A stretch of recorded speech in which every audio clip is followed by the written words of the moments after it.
नमस्कार,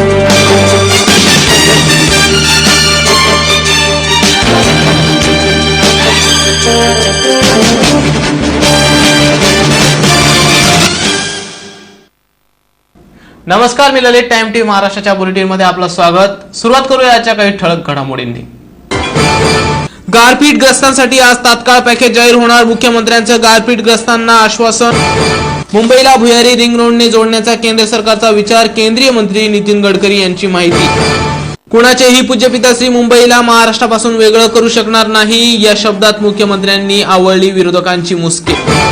आणि चंद्रपूरमधील दारू कामगारांची पुनर्वसन करण्याची मागणी.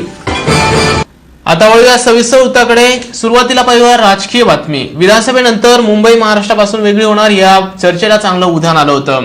राज्यात आणि केंद्रात बीजेपीचं सरकार असल्यामुळे मोदी आता मुंबईला महाराष्ट्रापासून वेगळी करतील अशी टीका विरोधी पक्षांकडून करण्यात येत होती. याला प्रत्युत्तर देताना मुख्यमंत्र्यांनी सौम्य शब्दात कुणाचेही पिताश्री मुंबईला महाराष्ट्रापासून वेगळी करणार नाही असं उत्तर दिलंय.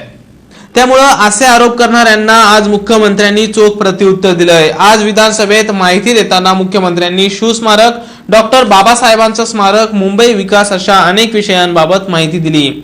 महाराष्ट्राला मुंबईपासून वेगळं करण्याबाबत होणाऱ्या अनेक आरोपांना मुख्यमंत्र्यांनी आज खणखणीत प्रत्युत्तर दिलं.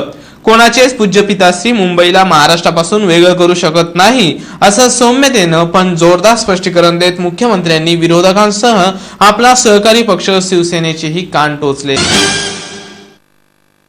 मायानगरी मुंबई आता भुयारी मार्गांनी जोडण्याची महत्वाकांक्षी योजना केंद्र सरकारने आखली आहे. माईंच्या खाडीपासून ते नरिमन पॉइंट पर्यंत जी रस्ते आहेत ती भुयारी मार्गाने जोडण्यात येतील अशी महत्वाकांक्षी योजना केंद्र सरकार आखत असल्याची माहिती गडकरी यांनी दिली आहे. मुंबईत इंडियन इन्स्टिट्यूट ऑफ ब्रिज इंजिनियर्सच्या रौप्य महोत्सवी कार्यक्रमात केंद्रीय वाहतूक मंत्री नितीन गडकरी बोलत होते. बाहेरच्या देशात आपण अशा प्रकारचे रस्ते पाहिले असून त्यांची अंमलबजावणी मुंबईत करण्याचा विचार सुरू असल्याचंही यावेळी गडकरी म्हणाले. या प्रकल्पासाठी तब्बल 90,000 कोटींचा खर्च अपेक्षित असून हा खर्च 60,000 कोटींपर्यंत आणण्याचा केंद्राचा प्रयत्न असल्याचंही गडकरी यांनी म्हटलंय. यामुळे वेगवान म्हणवली जाणारी मुंबई आणखी वेगवान करण्याचा विचार केंद्र सरकार करीत असल्याचं चित्र स्पष्ट होतंय. केंद्राचा हा विचार प्रत्यक्षात उतरवल्यास मुंबईतील वाहतूक कोंडीचा प्रश्न सुटण्यास मदत होईल यात शंका नाही. Bureau report, time TV Maharashtra. Dhule शहर मर्चंट कोऑपरेटिव्ह बँकेच्या तत्कालीन चेअरमन आणि संचालक मंडळाच्या गैरकारभाराचा अहवाल स्थानिक आमदार अनिल गोटे यांनी त्यावेळच्या सरकारकडे पाठवला होता. मात्र सरकारनं हा अहवाल दडपण्याचा प्रयत्न केला. आता नवीन सरकारनं या अहवालातील दोषींकडून 7,14,51,000 रुपये वसूल करण्याचा निर्णय घेतला आहे. काँग्रेस राष्ट्रवादीच्या ताब्यात असलेल्या जिल्हा सहकारी बँकेच्या गैरकारभारामुळे पाठोपाठ आता राष्ट्रवादीचे ज्येष्ठ नेते चंद्रकांत केले व त्यांचे बंधू गोपाल केले यांच्याशी संबंधित असलेल्या मर्चंट कोऑपरेटिव्ह बँकेच्या गैरकारभाराविरोधात आमदार अनिल गोटे यांनी सातत्याने पाठपुरावा करून सहकार मंत्र्यांकडून या बँकेच्या तत्कालीन संचालक मंडळ व दोषी अधिकारी कर्मचाऱ्यांवर विरोधात कारवाईचे आदेश दिल्यामुळे शहरात वेगळी चर्चा सुरू झाली आहे. आमदार गोटे यांनी दिलेल्या माहितीनुसार मर्चंट बँकेविषयी महाराष्ट्र सहकारी संस्था अधिनियम 1960 चे कलम 88 अन्वये या गैरकारभाराची चौकशी झाली असून या कामी विभागीय सहाय्यक निबंधक NB चौधरी यांची चौकशी अधिकारी म्हणून नियुक्ती करण्यात आली होती. त्या अहवालानुसार बँकेचे आजी माजी संचालक संचालिका, जनरल मॅनेजर व कर्मचारी यांच्यासह परिशिष्ट अ व परिशिष्ट ब नुसार एकूण 16 आरोपी निश्चित करण्यात आले आहेत. यानुसार चौकशी अधिकारी यांनी एकूण 47 जणांवर बँकेचे आर्थिक नुकसानीची सुमारे 7,14,51,000 रुपयांची जबाबदारी निश्चित करून त्यांच्यावर फौजदारी स्वरूपाचे गुन्हे दाखल करून वसुलीचे आदेश दिल्याची माहिती आमदार गोटे यांनी पत्रकार परिषदेत दिली आहे. सेक्शन 89 प्रमाणे त्याच्यावर चार्जेस प्रयोग करण्यात आले आणि आता त्याच्याबद्दलचे फौजदारी खटले दाखल करण्याबद्दलचे आदेश सहकार मंत्रालयाने काढून त्या आदेशाची प्रत माझ्यापर्यंत आलेली आहे. एकूण 7,14,00,000 रुपयाचा भ्रष्टाचार त्याच्यामध्ये आहे. प्रथमदर्शी चंद्रकांत केले राष्ट्रवादीचे शहराध्यक्ष, महानगराध्यक्ष, काय काय अध्यक्ष आहेत ते, त्यांचे बंधू गोपाळ केले याच्यासह बाकीच्या लोकांची नावं आहेत त्याच्यात. पण प्रामुख्याने जो 88चा अहवाल सरकारला सादर करण्यात आला आणि सेक्शन 89 प्रमाणे ज्या जबाबदारी फिक्स झाली त्याच्यामध्ये या 2 नावांचा मोठा उल्लेख करण्यात आलेला आहे. राज्य सरकारनं दुष्काळग्रस्तांसाठी पॅकेज जाहीर केल्यानंतर केंद्राची टीम राज्यात दाखल झाली आहे. या टीम मध्ये 10 जणांचा समावेश असून ही टीम पुढील काही दिवसांसाठी राज्याची पाहणी करणार आहेत. काल औरंगाबाद मध्ये विभागीय आयुक्त आणि या पथकाची एक बैठक पार पडली. दुष्काळ दौऱ्यावर असलेलं केंद्रीय पथक 3 टीम करून मराठवाड्यातील विविध जिल्ह्यांमध्ये पाहणी करणार आहे. औरंगाबाद, बीड, लातूर, जालना आणि अकोला या जिल्ह्यांचा दौरा करणार आहे. 2 दिवस हा पाहणी दौरा चालणार असून सर्व पाहणी आटोपल्यानंतर केंद्रीय पथक नागपुरात मुख्यमंत्र्यांच्या भेटीला जाणार असल्याची माहिती सूत्रांकडून मिळते. दरम्यान केंद्राकडे सुमारे 4000 कोटी रुपयांच्या पॅकेजची सरकारनं मागणी केली आहे.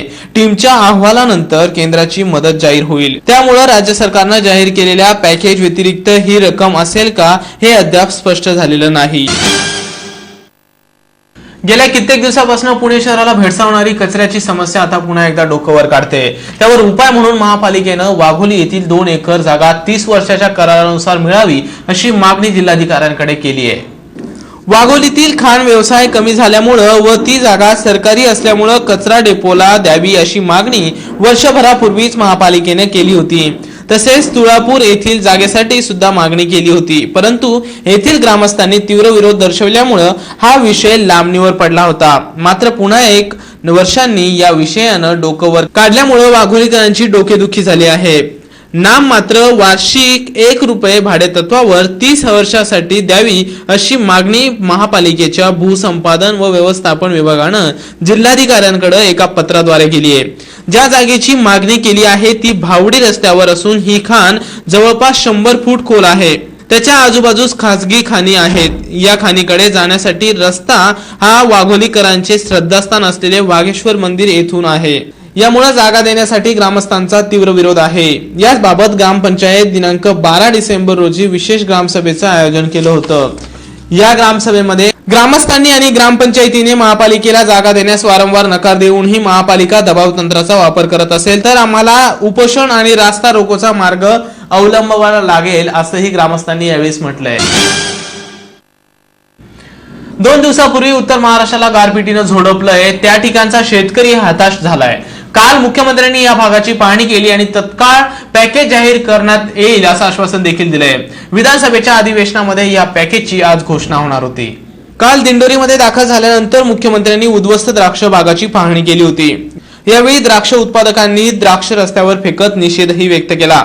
त्यानंतर मुख्यमंत्र्यांनी शिंदवडमध्ये गारपीटग्रस्तांशी संवाद साधला आणि त्यांना मदतीचं आश्वासन दिलं. मुख्यमंत्र्यांच्या या आश्वासनानंतर रुई गावातील गारपीटग्रस्तांनी आत्मदहनाचा इशारा मागे घेतला आणि आंदोलनही थांबवली.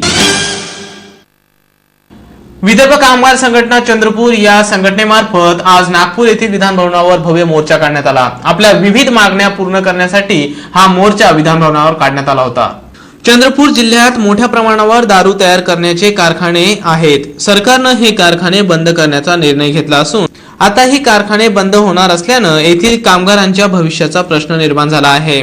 आता स्वतःचा उदरनिर्वाह कसा होणार यासाठी या कामगारांनी पुनर्वसनाच्या मागणीसह विधान भवनावर मोर्चा काढला होता. जाता पुन्हा एक नजर टाकूयात आजच्या काही ठळक घडामोडींवर. गारपीटग्रस्तांसाठी आज तात्काळ पॅकेज जाहीर होणार, मुख्यमंत्र्यांचं गारपीटग्रस्तांना आश्वासन. मुंबईला भुयारी रिंग रोडने जोडण्याचा केंद्र सरकारचा विचार, केंद्रीय मंत्री नितीन गडकरी यांची माहिती. कुणाचेही पूज्यपिता श्री मुंबईला महाराष्ट्रापासून वेगळं करू शकणार नाही या शब्दात मुख्यमंत्र्यांनी आवळली विरोधकांची मुसके. आणि चंद्रपूरमधील दारू कामगारांची पुनर्वसन करण्याची मागणी. आणि याचबरोबर हे बातमीपत्र संपलं. पुन्हा भेटूया नवीन बातमीपत्रात. तुम्ही पाहत राहा टाइम टीव्ही महाराष्ट्र. नमस्कार.